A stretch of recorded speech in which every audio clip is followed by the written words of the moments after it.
eu estou aqui com vocês para estar falando de segurança pública, para estar trazendo para vocês esclarecimentos a respeito do caso Lázaro Barbosa. Infelizmente, o que nós vemos muito em alguns casos nos Estados Unidos e outros países, mas os brasileiros têm que saber e têm que entender que no Brasil existem também serial killers. Eu acredito que existam mais do que nós imaginamos e que todos os brasileiros, todos nós, a gente tem que estar atento para anormalidades e estar notificando para que uma pessoa com distúrbio, um serial killer, não saia por aí causando o mal que esse Lázaro Barbosa aí está praticando com a população do interior e da área rural de Goiás, de Brasília, aterrorizando, amedrontando todas as pessoas desesperadas com medo desse monstro entrar na casa delas e tomar a vida delas. Para vocês entenderem esse caso, para a gente entender o mais novo serial killer brasileiro, Lázaro Barbosa, a gente vai analisar a evolução da ficha criminal dele. Um brasileiro de 32 anos, o Lázaro já tinha sido preso no ano de 2007, lá atrás, por homicídio e por estupro. E depois disso, de 2007 até agora, 2021, ele fugiu 3 vezes da cadeia, ele praticou diversos crimes e está há anos aterrorizando. Preso, fugiu, né? Mostrando a agressividade e a necessidade de ir contra o sistema. Em 2009, o criminoso migrou para Brasília.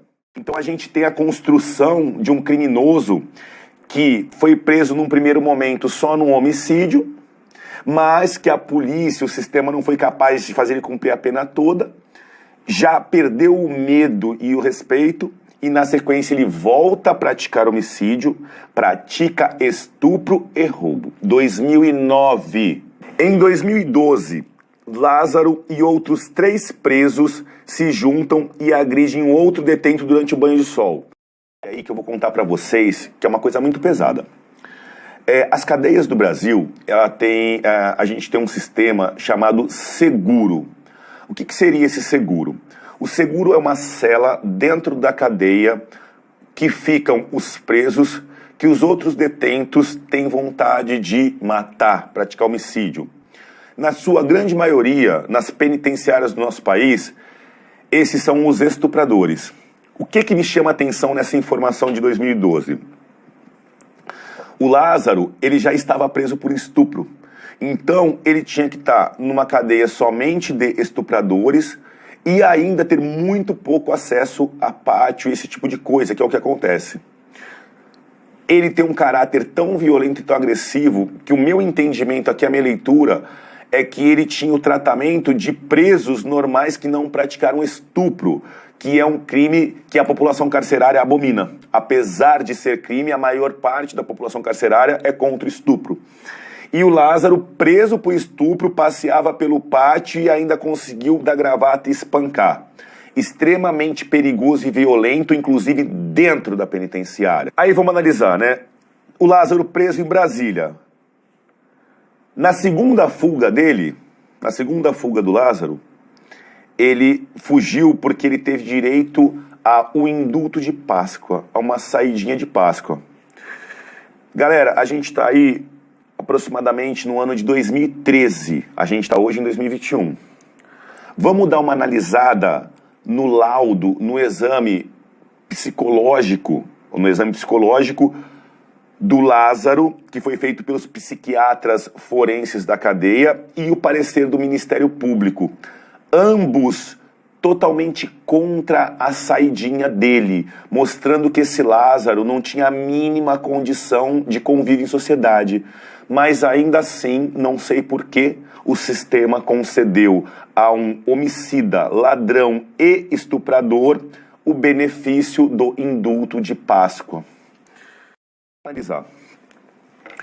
Laudo psicológico elaborado no complexo da Papuda. Características do preso Lázaro: agressividade, ansiedade e tensão, ausência de mecanismos de controle, dependência emocional, dificuldade em canalizar expressões e emoções, impulsividade, instabilidade emocional, possibilidade de ruptura do equilíbrio, preocupação com distúrbios sexuais e sentimento de angústia. Só tinha isso de transtorno, mais nada, só esses pequenos pontos. Ainda falou a psicóloga: o criminoso tem um histórico abusivo de drogas e álcool, além do comportamento do distúrbio sexual. Final do laudo: os psicólogos forenses extremamente competentes, aspas, percebe-se que o indivíduo, caso seja inserido no contexto social e ambiental ao qual pertencia antes da prisão, caso volte a conviver em sociedade, certamente retornará a delinquir nos mesmos crimes.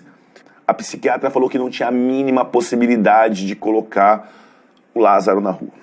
Esse parecer da psicóloga para a concessão da saidinha, ele ainda vai passar pelo parecer do Ministério Público. O Ministério Público tem que se manifestar em relação aos benefícios da LEP. Manifestou-se no ano de 2014 o Ministério Público do Distrito Federal. Nesse sentido, registrou-se que o sentenciado ainda não está apto a retornar ao convívio social. No momento, o seu grau de periculosidade é muito alto. A psiquiatra forense negou a saída, o Ministério Público se manifestou contrário à saída em seu parecer e a saída, o indulto foi concedido. Eu pergunto para vocês, por quê? Por quê? Quem concedeu esse indulto? Quem concedeu esse indulto analisou os requisitos objetivos e subjetivos. Estava na cara que ia tirar outras vidas, que ia violentar outras mulheres. Vamos continuar. 16. Depois da manifestação reprovável da psiquiatra forense, falando que o Lázaro ia estuprar e matar novamente. Depois do parecer do Ministério Público do Distrito Federal, também falando que ele não tinha condições de viver em sociedade, ele consegue a saidinha de Páscoa. Tecnicamente, o termo é indulto. Indulto de Natal, indulto de Páscoa, indulto do Dia das Mães, indulto do Dia dos Pais. Então, assim, além dele estar no semiaberto, ele tem direito assim, olha, é Páscoa. Você pode sair na sexta-feira e passar a Páscoa com a sua família.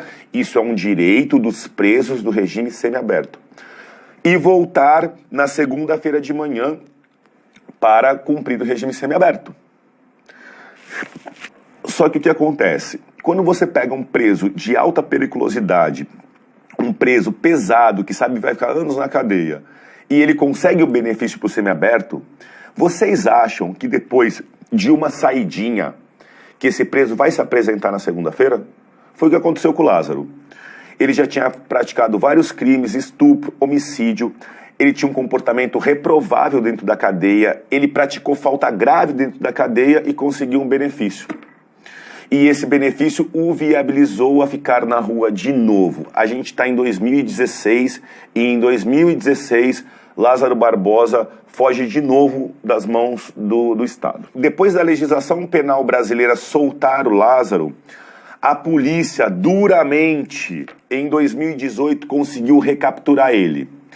E a progressão criminosa do Lázaro não parava. Ele não para de praticar crime. Ouve só, eu vou dar uma lida aqui, ouve só. Em 2018, Lázaro foi preso por porte ilegal de arma de fogo, homicídio qualificado, novamente por roubo e novamente por estupro. A psiquiatra forense estava certa. A psiquiatra forense estava certa. Ele não tinha condições. Só que talvez o erro do sistema, o erro de quem concedeu o indulto, acabou com mais vidas. Fugiu novamente em 2018. Dessa vez, um buraco no teto. Ou seja, é um cara que não quer ficar preso. É um cara que não quer se render à lei e às autoridades. Chegamos em 2020. Estamos acompanhando o Lázaro desde 2007. A polícia de Goiás o indiciou por roubo mediante restrição da liberdade de 4 idosos, emprego de arma branca durante a tentativa de latrocínio em uma chácara. Na ocasião, uma das vítimas chegou a ser atingida na cabeça com golpes de machado. Então, assim, Lázaro foge em 2018, em 2020 ele ressurge, mais uma vez fazendo pessoas reféns e mais uma vez agredindo. No dia 26 de abril, o Lázaro ressurge novamente no Distrito Federal. E aí ele começa a ser ainda mais brutal. Ele rende uma família, pai, mãe e filho, deixa os pais trancados em um quarto da casa, leva a mulher até um matagal e estupra ela enquanto o marido e o filho ficam trancados. Não parou por aí. 17 de maio. Mais uma vez se aproximou de uma fazenda, entrou, rendeu todas as pessoas, 4 pessoas, mulheres e homens, fez com que todos ficassem pelados, trancou novamente os homens num quarto e fez com que as mulheres servissem uma janta para o monstro pelado.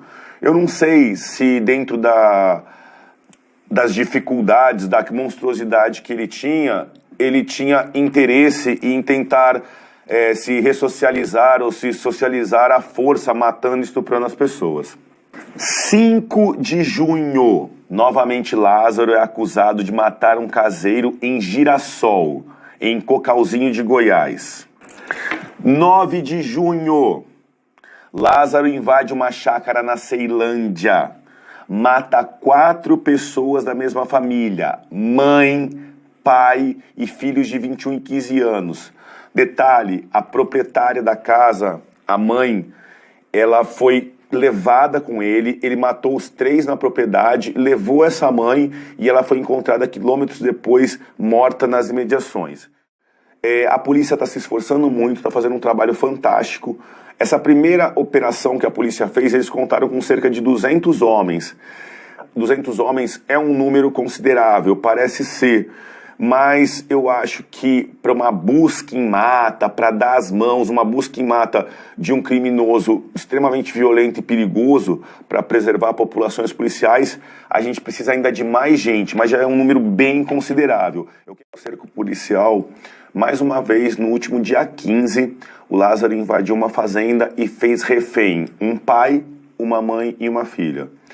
Vocês já sabem, né, os hábitos desse criminoso. Ele ia levar todo mundo para a beira do rio e tirar a roupa. Só que a menina conseguiu pedir socorro para a polícia. A polícia veio para atender e ele entrou em confronto com a polícia e acertou um dos militares de raspão no rosto. Ainda no dia 15, depois de balear o policial, o Lázaro foi flagrado por um circuito fechado de câmeras, descansando, com roupas normais, bermudas, camisas, trajes e o detalhe, com uma mochila onde ele deve levar todos os equipamentos, os utensílios para ele tentar continuar fugindo da polícia e se escondendo na mata. Mais um detalhe, ele ainda força o caseiro desse local a dar comida para ele novamente. Lázaro mais uma vez trocou tiros com a polícia e continua foragido. Do dia para a noite e sai fazendo isso. Existe uma coisa chamada progressão criminosa. Então, conforme o criminoso ele pratica o primeiro crime menor, depois ele segundo maior e o terceiro, a tendência dele é ir do estupro para o homicídio, para o roubo, para o sequestro e sempre progredindo e praticando outros crimes. E infelizmente, vocês viram, ele conseguiu fugir 2 vezes, ele teve direito a indulto. Então, infelizmente, eu enxergo uma série de falhas no nosso sistema jurídico penal, tanto no sentido dele ter sido ter tido uma pena mais forte no primeiro crime, quanto no sentido de não identificar o potencial criminoso em série que existia ali e novamente colocar ele nas ruas.